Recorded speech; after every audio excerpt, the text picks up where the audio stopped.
میں سوچ کے حیران رہ جاتا ہوں کہ ایک لمحے کے لیے ایک بادل برسا جو کہ پورے آسمان کے کروڑویں حصے کا کچھ حصہ ہے، وہ برسا، اور آج پوری ہر طرف کوہرام مچا ہوا ہے۔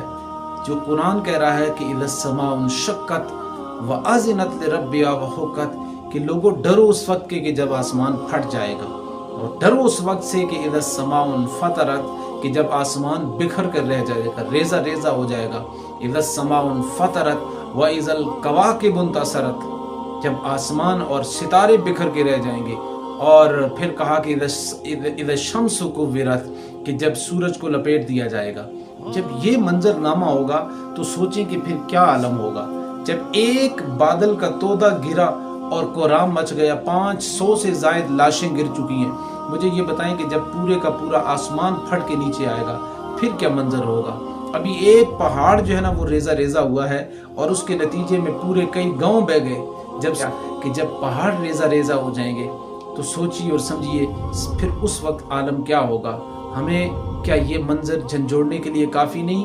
ہمارے لیے کیا یہ عبرت کا سامان نہیں ہے کہ وہ پتھر کہ جن کو بڑی بڑی مشینیں نہ ہلا سکی، آج وہ اس طوفان کے اندر، اس سیلاب کے اندر وہ اس طرح بہہ کے جا رہی ہیں کہ جس طرح سے چھوٹے چھوٹے ذرات ہوتے ہیں، وہ بڑی بڑی ہیوی وہ پتھر، اور اس کو وہ اس طرح سے جا رہی ہیں اس سیلاب کی زد کے اندر جیسے ذرات ہوتے ہیں۔